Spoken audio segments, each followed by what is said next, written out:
Catus, Maximus here, this time with a review of the classic or old set of 6-inch stainless steel dial calipers from Harbor Freight. We know this is the old set because it has this 4-digit part number.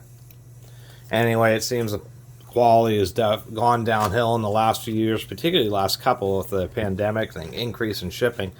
So these things have now been becoming just terrible with all sorts of grinding grit still on them. And it's a real shame. So I ran this quote-unquote new old stock of the classic ones just to kind of show what they look like. Now, truly was new old stock. There's our warranties long outdue for here. Quite a big worksheet. We can see that these are from 2005.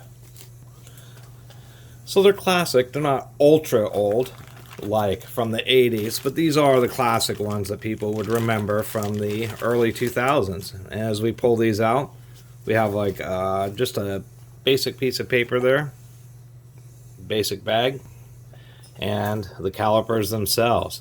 As far as for the more classic ones, these are okay. They don't feel gritty, they actually run smoothly, and the jaws are pretty tight. Although you can adjust calipers, that's what these two little screws are for, is you got to take a precision screwdriver, and all you have to do is, if you're having problems with them not zeroing properly or not getting consistent measurements or seeming like that, many times you just grab the moving jaw and see if you can rock the whole thing back and forth. Usually indicates there's a bit of play there, and so depending on where you've done your last measurement, you can get some inconsistent results. So you tighten those down, then you just loosen them just ever so slightly until you can get actual movement. We can see that there's like no fingerprints inside the lens, which has been some issues. Metal body. So these aren't the best. Make sure that's tightened up. It is zeroed. Another thing is there's often little tiny particles, so if you make sure to really wipe the jaws, then you'll get consistent zeroing results. And these seem to zero just fine. Even if we go way out in the extension, they are analog. Move them all the way back. Still zeroing just fine. As far as how accurate they are, they seem to be pretty good. We got some KD brass feeler gauges. We got a 16 thousandths here. And that is absolutely spot on 16. We've got a 10 thousandths of an inch. Absolutely spot on 10 thousandths of an inch. So I wouldn't say that these things are terrible. At least they used to not be. Nowadays, it seems that they suck. We can even check them against this. This is known as a, I guess a go gauge. This is a 1 inch minus. So this is within hundreds of thousandths of an inch of 1 inch or slightly less. Something the less would be something less than a 10 thousandth of an inch. It would be in the 5 decimal places. And we can use this gauge, and it's reading pretty darn good. So I wouldn't say that these were the very best that Harbor Freight ever had. I think those actually belong to this old set, which I have done a review, the 40926. Really lame that they stopped selling these. They stopped selling these damn things like 10 years ago. These are always the best dial calipers Harbor Freight ever had, which was, once again, that part number. And the big deal about these is these had simultaneous, these are dial calipers, but they're simultaneous inch and metric reading, which is pretty darn rare.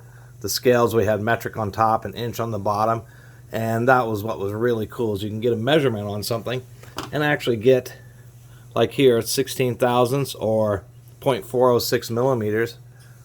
There's our 16 thousandths. I probably have a particle on the jaws of this. Surprising. Particles you can't see really can make a pretty big difference.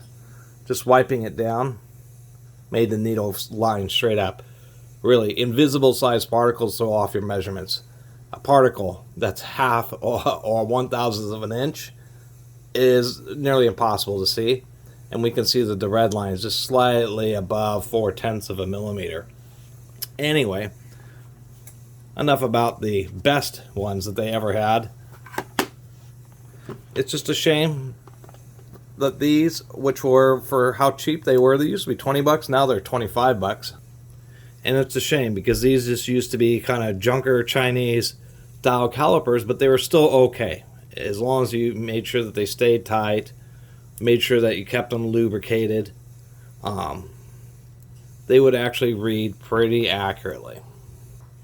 And were really a great deal for something that was just a basic tool when you wanted just some more precise measurements rather than just Vernier calipers. Anyway, just wanted to do a little video because I don't think I've ever done a video about the, I guess, good old Harbor Freight dial calipers. I really appreciate everybody who's been watching and subscribing, and if you haven't subscribed, please do. Till next time, Catus Maximus out. And I always assume people will remember, I should add this. This thing that comes out the back, this end, after they're built, they grind this end, and that's where a lot of the grit, the remaining grit gets left over. And this is a depth gauge, so you use this, and that's why it has a little notch. So it doubles as two things. One, it acts as a guard for the gear rack in there, and secondly, as a depth gauge.